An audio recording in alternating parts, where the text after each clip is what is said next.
Welcome back, and to talk to us more about the development of Upper Egypt, we're joined by Dr. Hassan Shabaan, a political analyst. Good afternoon to you, sir. Good afternoon to you. Thank you for joining us. Thank you for inviting me. Can you tell us what do you think the impact of the recently inaugurated projects in Upper Egypt is to the citizens living there? Actually, what's happening in Upper Egypt is a miracle. We've been waiting for this for decades, actually. Finally, the president managed to create a miracle in Upper Egypt. He's touching all the hotspots and creating new cities, actually, outside the valley to actually enhance people to move, to relocate geographically the massive population in the valley to the western desert. He's creating a number of cities, actually, and this goes along with the agricultural development projects and sustainable development in the western desert and in the new valley. Okay, and what about the president's remarks about the project of the Decent Life Initiative and how it's upgraded the lives of a lot of people, especially when it comes to, medical care and hospitals? How important is having these initiatives? This is what's happening now. The Egyptian citizen is finally regaining his dignity, and the government cares really for the average Egyptian who really was neglected for so long. Education, health care, the upgrading of present hospitals and establishing new hospitals, the new methods of education. It's actually we're living a new era actually so I think within a decade we will see a new Egypt. Actually, the new generations that will actually go through this new experience will add something to Egypt. We've been waiting for this for so long, and finally it's happening on the ground, actually. It's a miracle. Yeah, and we've seen in the past that Upper Egypt was not necessarily the focus of previous governments. The main focus was around the Delta area. How important is it, do you think, that now that the government is actually looking at Upper Egypt and its importance? Do you think that this makes the people who live there feel more included within the nation? Not only it will make the people in Upper Egypt happy and feel that that the government is focusing on Upper, it will also make the people in Delta feel better, because now the government is covering the whole area of Egypt. The Egyptians are fair people. We just wanted Upper Egypt to get the same attention, same like the Delta. So now really the government is doing something we've been waiting for. Upper Egypt was neglected, but again, there is a lot of chances to develop the Western Desert and the Eastern Desert. The new valley of Kena is full of potentials, raw materials. The Western Desert is also have good potentials agriculturally and industry. I think this will create excellent chances for the young people in Upper Egypt to actually stop going to the Delta or to the major cities trying to find jobs.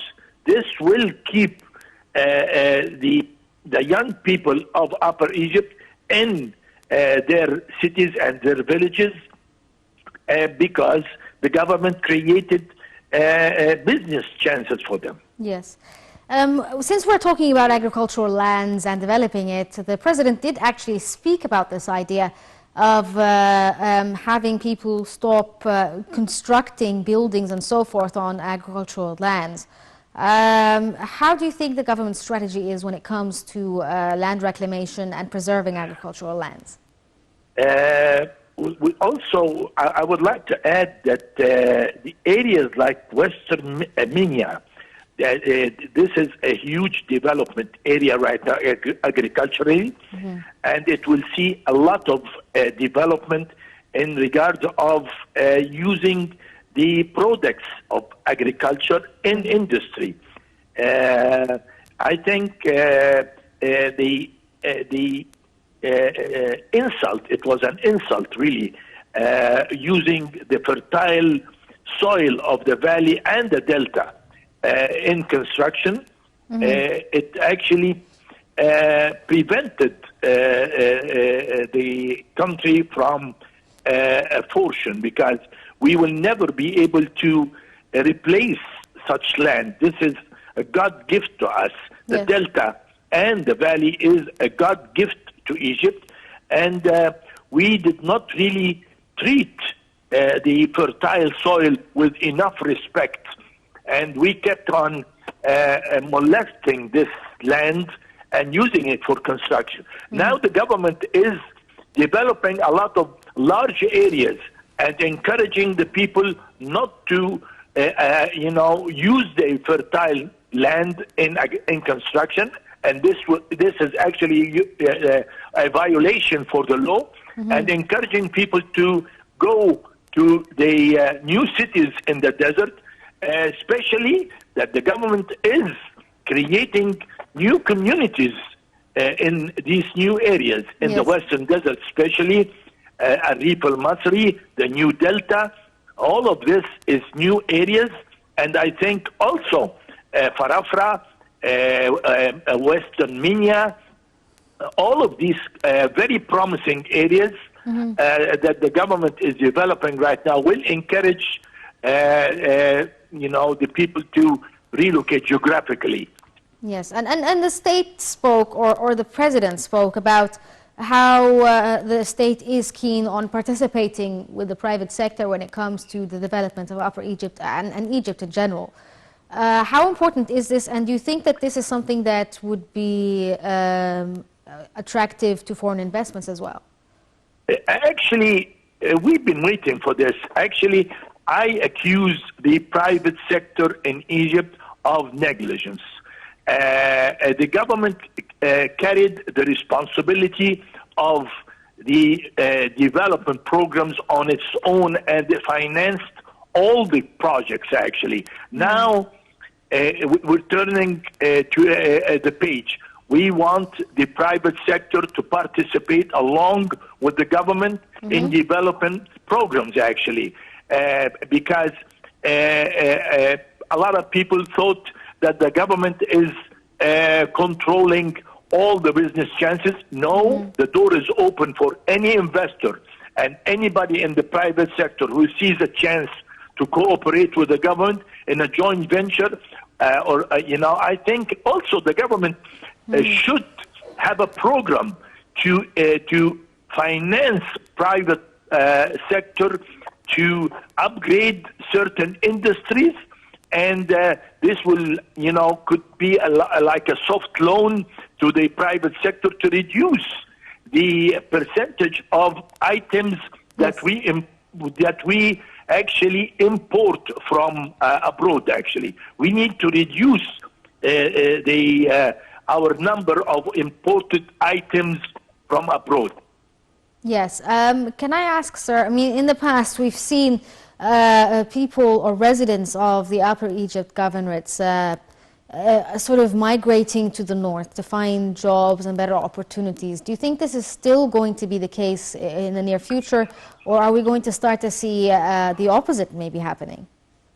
I think, well, it could reach to be the opposite, but I think in the light of things are settling in Libya, I think Upper Egypt will actually see a boom, because as the Minister of Labor in Libya stated a few days ago, Libya requires 1 million labor to be mobilized from Egypt to Libya to work in their construction programs after the new government will take over in January. Yes. So I think with the business chances in Upper Egypt, in the Western Desert, and the new cities, and in, as well as making it easy for the young people and the laborers to actually go to Libya, I think Upper Egypt will see a boom very soon.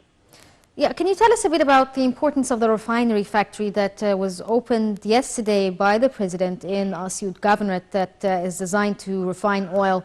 How important is this in terms of job creation and in also creating some sort of soft power for Egypt, with all the discoveries when it comes to the oil and gas industry? You see, the Asyut company was there from a long time ago. But the new refinery or the extension in the new refinery will actually reduce Upper Egypt was depending still on refineries in Suez and in Mustarad and all these areas. I think now the new extension in the refinery will make the Upper Egypt self-sufficient with the oil products. Okay, Dr. Hassan Shabaan, a political analyst, thank you so much for joining us over the line and shedding more light on the projects in Upper Egypt. But unfortunately, we're out of time, so this is the end of the Cairo Local Time show. And stay tuned for more updates on Nile TV.